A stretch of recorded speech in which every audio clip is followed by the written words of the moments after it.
The summer I was 10, my sister disappeared. She vanished on her way to deliver a meal to our parents. There were no security cameras, and no one saw her. Because I was the one who was supposed to take the food, my mother never spoke another word to me again. 15 years later, I became a police officer, walking the path my sister took that day over and over again. The past replayed in my mind, piece by piece. Gradually, I pieced together a heartbreaking truth. August 10, 2009, the day my sister disappeared. Back then, we lived in a dilapidated courtyard on the urban-rural fringe. My father was a worker at a nearby chemical plant.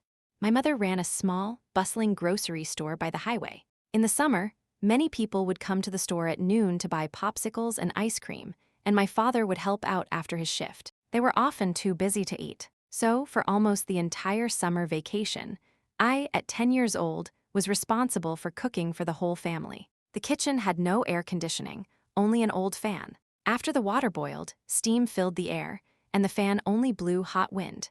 I was always drenched in sweat while cooking. On the day of the incident, the heat was particularly intense. After finishing the meal, I was suffering from a bit of heat stroke. No one else was home. Although my grandmother lived in the next courtyard, she was a harsh woman.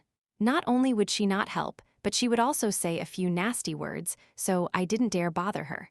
I washed my face, fighting the discomfort, and served my sister a bowl of cold noodles, letting her eat first.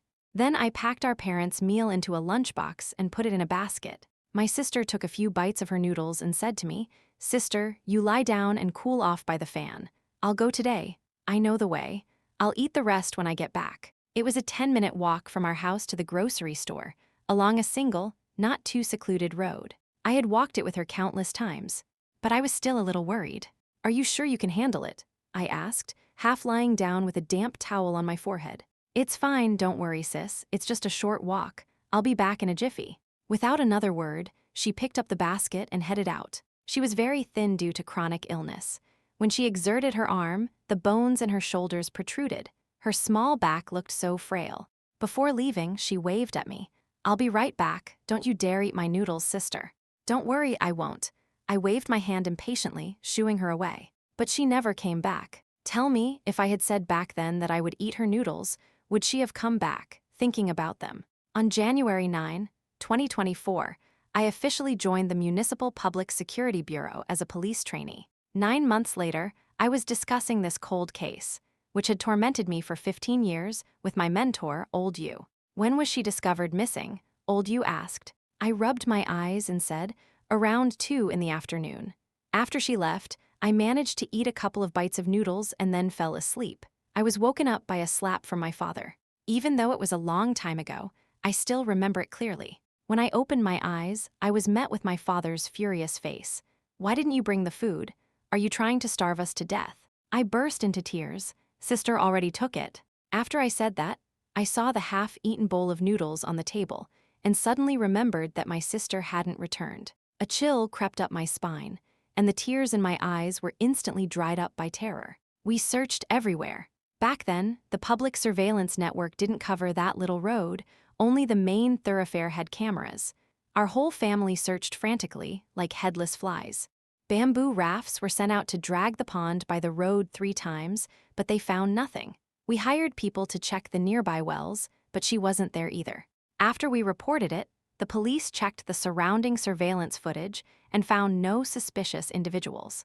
They interviewed neighbors and villagers from several nearby villages, but no one had seen my sister. My sister had simply vanished. My mother beat me, collapsing on the floor and sobbing her heart out. "Why are you so lazy? Why didn't you take the food? Why did you make her go?" My grandmother, a Christian, said that her Lord would not forgive a child who, out of laziness and selfishness, lost her sister. In his anger, my father kicked me 5 or 6 times, knocking me to the ground. The neighbors, not knowing the full story, didn't intervene, just pointed their fingers at me. Like a puppet, without a single tear, I walked silently to the road where my sister had disappeared and stood there stubbornly for 3 days, staring at the intersection without blinking, hoping to see her small figure appear. But no miracle occurred. After that, my family barely spoke to me, especially my mother. For the next decade and a half, she never said another word to me. After middle school, I lived at the school dormitory. I'd go home on weekends just long enough to get money and clean clothes, never daring to stay a moment longer. Over the years, I walked the path my sister took to deliver that meal countless times, examining every blade of grass, every tree, trying to find a clue, imagining endless possibilities. I was tormented. How long do your afternoon naps usually last? Old Yu was very interested in the case, flipping through the file I had brought him. Back then, the case was classified as a disappearance and had been shelved for over a decade. It depends, sometimes long, sometimes short, but I don't know what happened that day. I was especially sleepy. I slept for over 2 hours until my dad woke me up. You said you had heat stroke. What did it feel like? Do you remember? I tried hard to recall how I felt that afternoon. I felt weak all over, drowsy, dizzy, and lightheaded. After listening, Old Yu pondered for a moment. Have you ever considered that you might not have had heat stroke? My scalp tingled, and my eyes widened as I looked at him. The symptoms of heat stroke are dizziness, blurred vision, ringing in the ears, headache, weakness in the limbs, nausea, vomiting, and cold sweats. Your symptoms don't sound like heat stroke. They sound more like you took. My heart skipped a beat. Before he could finish, I blurted out, took what? Sleeping pills or some kind of sedative, Old Yu said, looking at me meaningfully. How had I never thought of that? The symptoms of taking sleeping pills and heat stroke do have many similarities. However, heat stroke has 2 very distinct features: nausea and vomiting, and cold sweats. But I remember clearly, I didn't have those that day. The hair on my body stood on end. Back then, the adults, including the police, all assumed I was being lazy and had made my sister go deliver the food to avoid the heat. Everything I said was treated as an excuse to evade responsibility. They focused all their energy on the search. And so, they missed such a crucial clue. Master, how did you figure out it wasn't heat stroke? The case finally had a breakthrough. I was trembling with excitement. It's simple. From your story, it's clear you and your sister were very close. She was young, and you were worried about her going alone. Normally, you would have stayed awake until she returned, but you fell asleep, and for a long time. If your father hadn't woken you, you probably would have slept even longer. Clearly, that's not normal. Old Yu said, still looking at the case file. My eyes welled up and I nodded. In all these years, Old Yu was the first person to notice the extraordinary bond between my sister and me. After my sister disappeared, my father pointed at my nose and yelled, "What kind of older sister are you? How could you sleep when your sister was missing? Why didn't you just sleep yourself to death?" At the time, I couldn't understand why I had fallen asleep. I hated myself for it. No one knew how much I loved my sister. And no one knew that our bond went far beyond that of ordinary sisters. It wasn't just because we were together 24/7 before I started elementary school. It was because we clung to each other through thick and thin, in the dead of winter and the height of summer. Back then, our parents were busy with their business and left us in our grandmother's care. But our grandmother was a devout Christian and was always running off to meetings with her fellow church members, often leaving us at home all day, completely neglected. So, at 6 years old, I learned to cook for my sister. If the rice was burnt, we ate burnt rice together. If it was fragrant, we enjoyed it together. When other children cried, they called for their mothers. When my sister cried, she called for her sister. You were sweating a lot that day, so you must have drunk a lot of water. The problem was likely in the water. Old Yu pointed to the cup in front of me. But who would drug a 10-year-old child, and for what purpose? I couldn't help but ask. As I said this, 2 possibilities surfaced in my mind, each more desperate than the last. Does your family have any enemies? I shook my head. My parents believe in doing business peacefully. They rarely had conflicts with anyone. The only scoundrel who had a problem with us had an alibi for that day. Just then, there was a commotion outside. A couple had come to the station to report their child missing. "Officer, our child is 8 years old and has autism. Her father was taking her to rehabilitation therapy and lost her on the way. You have to help us." The woman was frantic, on the verge of kneeling. The man hung his head, his tone self-reproachful, but his expression held an unconcealable relief. Seeing this, I had a pretty good idea of what was going on. Though I had been at the station for less than a year, I had already seen several cases like this. Most involved children with problems, whose families couldn't afford the cost of treatment or rehabilitation, or whose parents couldn't bear the years of torment with no hope in sight. So they would abandon the child, but to avoid being judged by others, they would come to the police station and put on a show of reporting them missing. Even so, I still questioned the man in detail about what had happened. We were passing by Binhai Park, and she saw people feeding the seagulls. She wouldn't budge, no matter how I pulled her. I had to go buy some bird feed, but in that one moment I turned around, she was gone. The child went missing around 5 p.m., right at high tide. They had searched everywhere before coming to the police.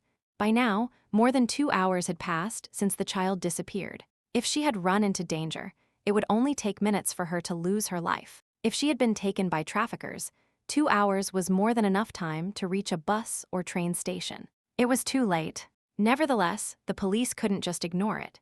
Old Yu had me immediately issue a missing person notice, spreading it quickly on social media with the disappearance location as the radius.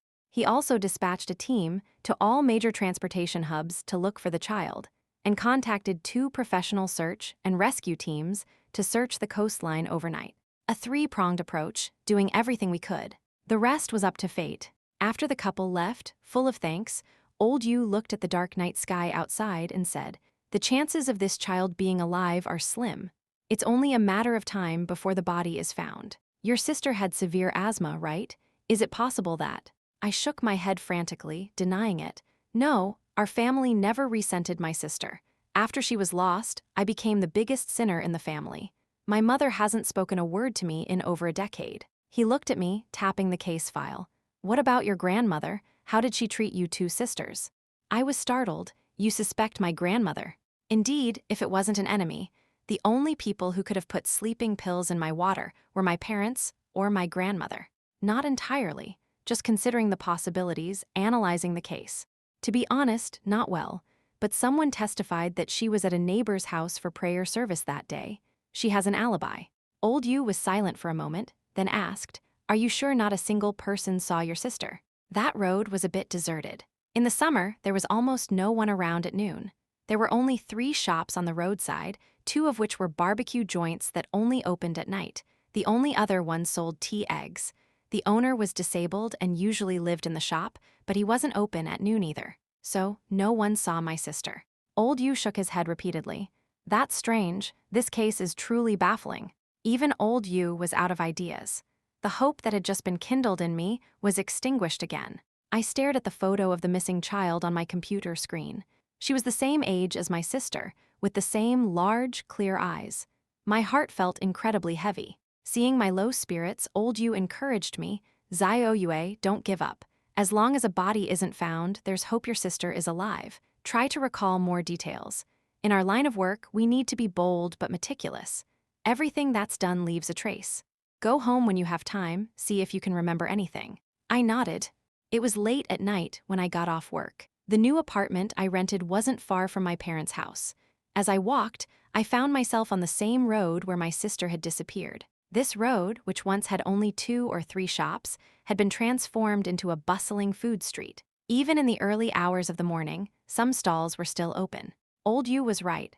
A goose leaves a trace where it flies. There must have been some detail I missed.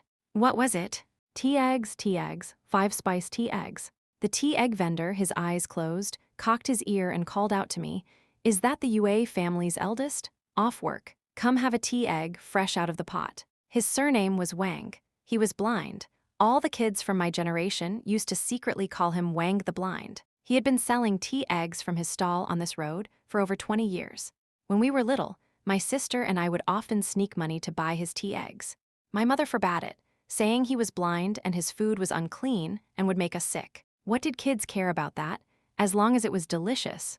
They say a blind person's hearing is sharp, and it's true. Although there weren't many people on the road at midnight, there were still 5 or 6 people around me. "It's me, Uncle Wang. I'll have 2 tea eggs." When I was a child, I bought 2 because one was for my sister and one was for me. Now I buy 2 out of habit. "You got it. I remember you 2 sisters loved my tea eggs the most." He smiled politely as he scooped out the eggs, his face wrinkled like a walnut. As he said the second half of the sentence, he realized something. His hand froze, and the smile on his face became unnatural. "Still haven't found her, huh? I opened my stall late that day, stayed inside the whole time. I couldn't help. I'm sorry, Yue girl." As he said this, he touched his nose. A sign of guilt. "It's not your fault. Because back then you didn't hear anything," I said, emphasizing the word here. His hand trembled as he held the eggs. He quickly stopped me as I was about to scan the code to pay. No charge, I've heard all about it. The UA girl is wearing a uniform now, making us old neighbors proud. These 2 eggs are on me. Here, take them, careful they're hot. This Wang the Blind was notoriously stingy. Over the years, even his own brother and sister-in-law had to pay for his tea eggs. Today, he was treating me. Thank you, Uncle Wang. I carefully took the tea eggs and scanned the code anyway. His eggs were 2 yuan each. I transferred 10.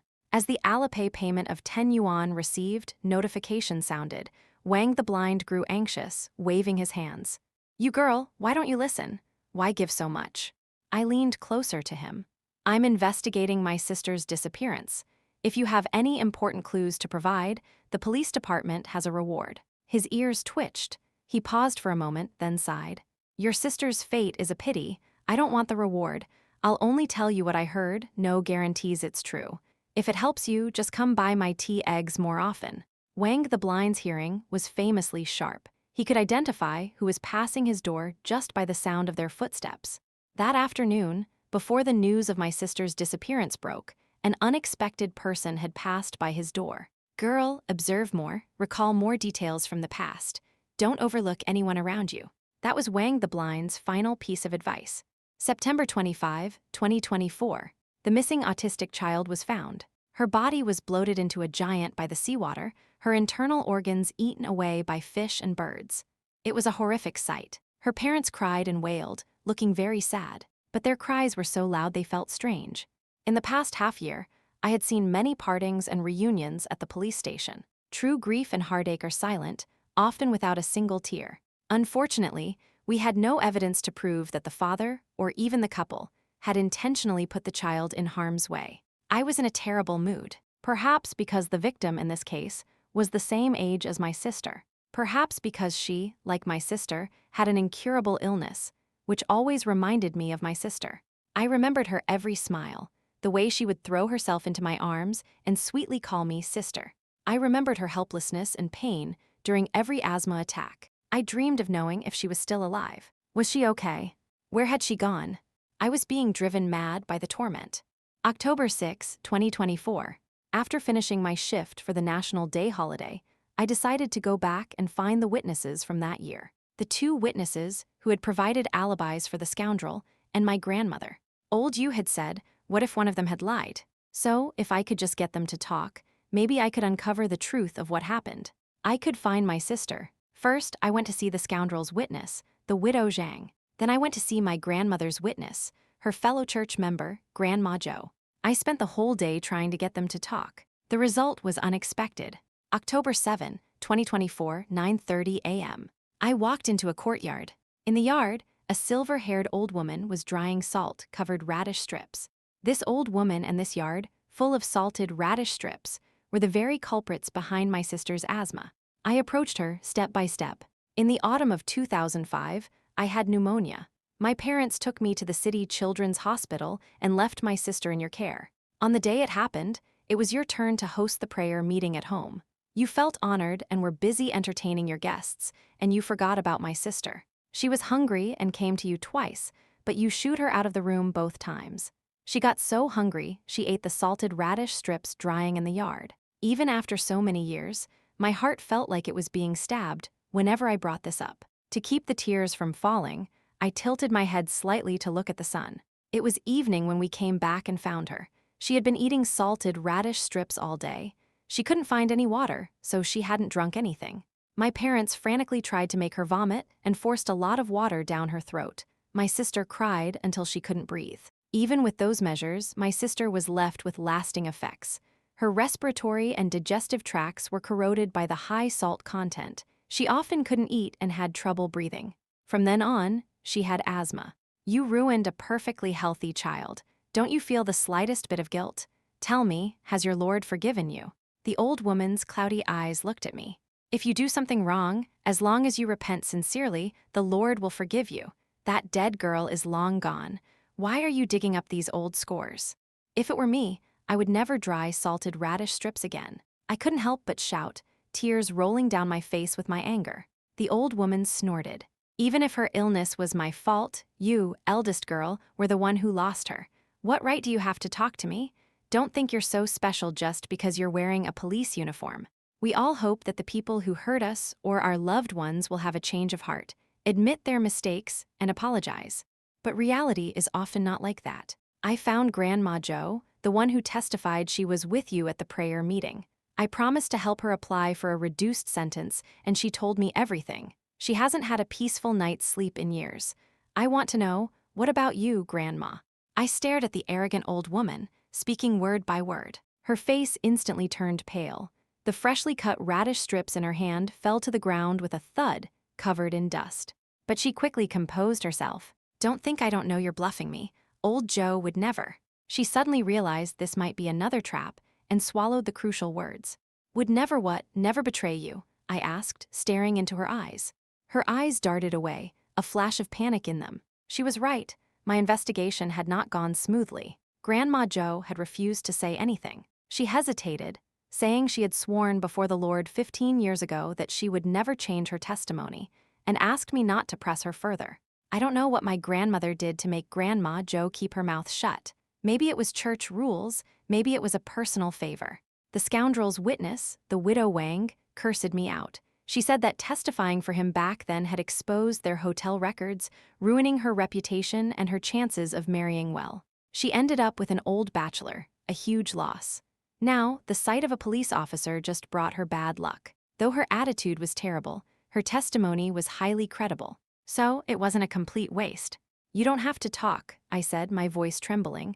I just want to know, is she still alive? My parents lived in the courtyard next to my grandmother's. Hearing the commotion, they rushed over. My younger brother, home for the National Day holiday, followed them. He was born 3 years after my sister disappeared. Back then, the two-child policy hadn't been relaxed in our city. For his sake, my father quit the state-owned company job he had worked so hard to get and pulled strings to switch his household registration back to rural. After all, if both parents had rural registration and the first child was a girl, they could have a second. This time, their gamble paid off. They had a boy. You just became a cop, and you're already turning on your own family. How did your mother and I raise such an ungrateful wolf? My father yelled, stepping in front of my grandmother. I sneered. Dad, don't you want to know where sister went? I'm just asking Grandma if she knows anything. You don't need to overreact, do you? If she didn't do anything, an investigation would clear her name. What's wrong with that? You dare! My father raised his hand, furious. My mother sighed and spoke to me for the first time in over a decade. Eldest, it's all in the past. Mom doesn't blame you anymore. Stop investigating. Your grandma is old. She can't take the stress. As she spoke, she lovingly stroked my brother's head and added, besides, your brother will have to take the civil service exam in the future. You can't just climb up the ladder and then kick it away, can you?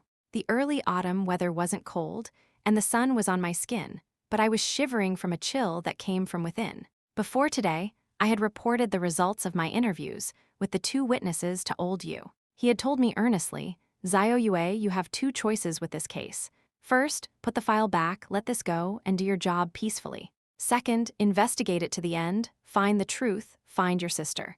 But the price may be very high. Not only will you be seen as an outcast by your family, unable to go home, but it could also affect your career. Think about it carefully.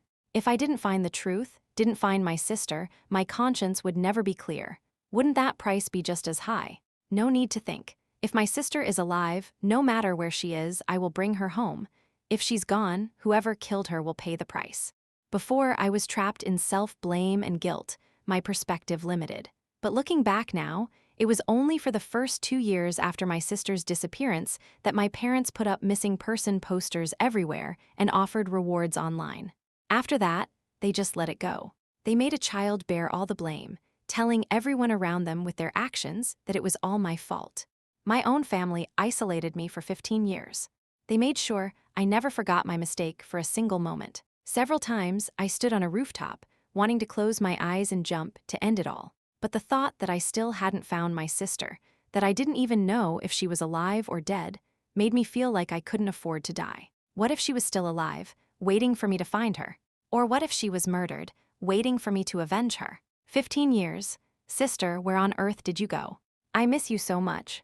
I looked calmly at this united family, standing together against a common enemy, and took out my walkie-talkie. Master, let's move. The police officers waiting outside entered the small courtyard. My grandmother slumped to the ground, muttering, "I clearly repented to the Lord. I repented to the Lord, so it should be fine." My colleagues took away my raging father, my teeth-gritting mother, and my trembling grandmother, leaving behind my brother, who was glaring at me. He was almost as tall as me, his fists clenched tightly. I walked up to him and said, "Go home. You're 13 now, you can take care of yourself. If you have any problems, you can come find me. You're not at fault, and neither am I, did you know? You once had a small, lovely second sister. She's gone, disappeared for 15 years. I just want to find her. The price might be a bit high, but I want to give her justice. If you disappeared one day, you'd want someone to search for you relentlessly, wouldn't you?" His head slowly lowered, his fists unclenched. He walked out of the courtyard step by step, without saying a word. After everyone was gone, I walked a circle around my grandmother's yard, finally stopping in front of a tree. Staring at the tree, tears gradually filled my eyes. Just then, old Yu called. "Zio Yue, your grandmother is faking unconsciousness and refusing to cooperate. Your parents are taking the opportunity to cause a scene. Without key evidence, we'll be in a tough spot." I wiped away a tear and choked out, "Master, I think I've found my sister. Could you please come over and bring a medical examiner and 2 colleagues from criminal investigation?" After hanging up, I picked up a shovel from the corner of the wall and began to dig under the tree, one shovelful at a time, my tears dripping onto the soil. In police academy, my field investigation instructor once said that when searching for bodies in the wild, especially in vegetated areas, the plants around a burial site are often exceptionally dark and green. A corpse is an excellent fertilizer. An adult human body contains about 2.6 kilograms of nitrogen. Most of it converts to ammonia, NH4+, during decomposition, which is a common nitrogen fertilizer. If a decomposing body affects 3 square meters of land, the nitrogen it contributes is about 50 times the recommended quarterly amount for temperate trees and shrubs. This can cause the plants there to be noticeably greener than others of the same kind, because the increased nitrogen in the leaves boosts chlorophyll production. I remember asking him at the time, "Can't other animals provide nitrogen too? Why specifically human bodies?" He said, "Because only human bodies cause such a significant change in plants, for 2 reasons. First, the decomposition rate of a human body is very different from that of other animals. Second, the human body contains cadmium. Cadmium is a heavy metal element that is easily absorbed by plant roots. When it reaches the leaves, it can alter the structure of a protein complex in the chloroplasts called photosystem II, thus affecting the color of the leaves and making the plant look out of place." After my sister disappeared, I rarely went to my grandmother's yard. After starting college, I didn't even dare to come back for the new year, so I had never noticed this tree. Old Yu brought 3 strong young men. They took off their shirts and started digging with gusto.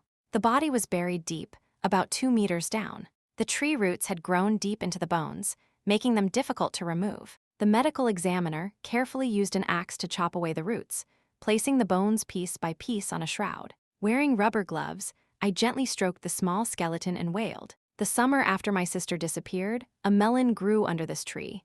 Its long vines wrapped around the tree. I was drawn over by the sweet scent. At the base of the melon plant, there was a tooth, just like my sister's. I asked my grandmother, and she said it was one my sister had lost when she was changing teeth, so I didn't think anything of it. She had lost her 5th tooth the day before she disappeared. She held it in her palm and asked me to help her throw it on the roof. How could I have been so stupid? I never thought that on the morning she disappeared, my sister ate a whole melon. That melon vine grew from her stomach. I'm so stupid. I sobbed uncontrollably. October 9, 2024. Old Yu's interrogation work made a breakthrough. After persistent efforts, Grandma Zhou and Wang the blind agreed to testify in court. Faced with the evidence, my grandmother and parents confessed everything. Back then, both your parents had rural household registrations, so they were allowed a second child. They didn't expect the second child to be your sister. At first, they accepted it. Your father even pulled strings to get into a state-owned enterprise and obtain an urban household registration. But then, your sister developed asthma. Seeing that she wouldn't live long, they started to have improper thoughts. At that time, there was a policy where, regardless of rural or urban registration, if a family's only child had a disability or an incurable serious illness, they could have another child. So, your sister was actually killed by mistake. The person they originally intended to kill was you. Because only by killing you could your father keep his hard-won job and urban registration, and also have a second child. Old you looked at me with immense sympathy. I was in shock for a long time, unable to say anything. The reason your sister was killed instead was that the three of them hadn't coordinated properly. Your grandmother and your parents had an agreement. Whichever one they decided to get rid of would be the one to deliver the food the next day. No one saw your sister that day because as soon as she left the house, your grandmother, who lived next door, quietly called her over and gave her a bowl of sugar water. After she drank it, she was gone. Your father came back an hour before he woke you up to bury the body. After he finished, he went home to find you. They chose the afternoon because the sun was at its strongest and there would be no one on that road. But they didn't expect that, although Wang the Blind's shop was closed, he still heard your father's footsteps. Shortly after he passed, the radio announced it was 1:00 p.m. So, when your father said he discovered your sister was missing around 2 in the afternoon, Wang the Blind knew he was lying. When your father arrived at your grandmother's house at the agreed time, he realized they had killed the wrong person, but what's done is done. This is also one of the reasons they became hostile towards you later.